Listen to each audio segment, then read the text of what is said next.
নমস্কার সবাইকে আন্তরিক অভিনন্দন ও শুভেচ্ছা। ইতিমধ্যে আলিপুর আবহাওয়া দপ্তর থেকে নতুন করে আবহাওয়ার কি গুরুত্বপূর্ণ আপডেট দিয়েছে, জেলায় জেলায় বৃষ্টিপাত এবং অন্যান্য সতর্কতা কি আপডেট দিয়েছে, এই ভিডিওতে সম্পূর্ণভাবে আলোচনা করব।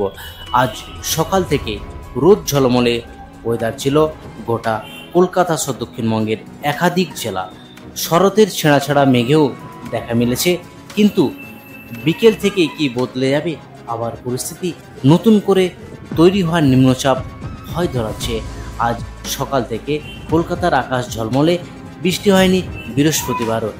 আজ কলকাতার সর্বনিম্ন তাপমাত্রা ছিল 27.2 ডিগ্রি সেলসিয়াস। বৃহস্পতিবার শহরে সর্বোচ্চ তাপমাত্রা ছিল 33.2 ডিগ্রি সেলসিয়াস।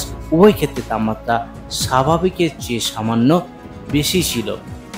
আলিপুর আবহাওয়া দপ্তর জানিয়েছে, উত্তর বঙ্গোপসাগরে নতুন করে আবার ঘূর্ণামতো তৈরি হয়েছে, যা নিম্নচাপে পরিণত হওয়ার সম্ভাবনা অনেক বেশি। যদিও হাওয়া অফিস জানিয়েছে, সাগরে নিম্নচাপ সৃষ্টি হলেও তার প্রভাব দক্ষিণবঙ্গে পড়ার সম্ভাবনা অনেক কম। আলিপুর আবহাওয়া দপ্তর বলেছে, নতুন একটি নিম্নচাপ অঞ্চল তৈরি হয়েছে বঙ্গোপসাগরের উপর। সেই কারণে সমুদ্র আপাতত উত্তাল রয়েছে। তবে কলকাতা সহ দক্ষিণবঙ্গের জেলাগুলিতে ভারী বৃষ্টির কোনো সম্ভাবনা নেই, তা ইতিমধ্যেই জানিয়েছে আলিপুর আবহাওয়া দপ্তর। বিক্ষিপ্তভাবে হালকা থেকে মাঝারি বৃষ্টি চলবে বিভিন্ন জেলায়। আবহাওয়া সংক্রান্ত কোনো সতর্কতাও আপডেট নেই কোনো দক্ষিণবঙ্গের গোটা জেলা জুড়ে। যদিও মৎস্যজীবীদের সমুদ্রে যাওয়ার ক্ষেত্রে কিছু নিষেধাজ্ঞা রয়েছে।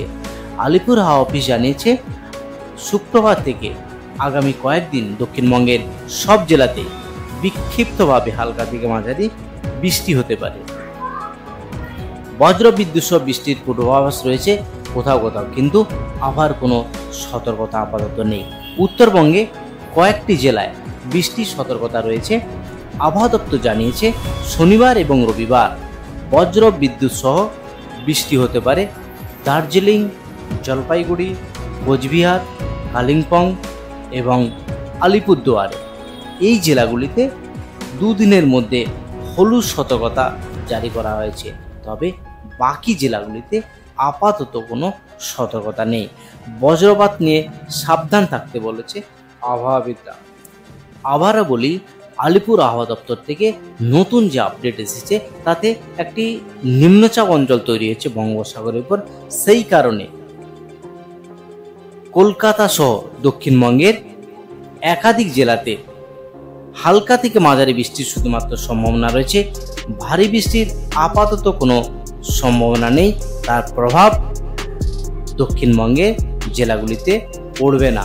নিম্নচাপ যেটা তৈরি হয়েছে উত্তর বঙ্গোপসাগরে, ঘূর্ণাপাত তৈরি হয়েছে, তা নিম্নচাপে পরিণত হবে। তার প্রভাব দক্ষিণবঙ্গ এবং উত্তরবঙ্গে অতটা পড়বে না। এই হলো উত্তরবঙ্গ এবং দক্ষিণবঙ্গে আবহাওয়ার গুরুত্বপূর্ণ আপডেট।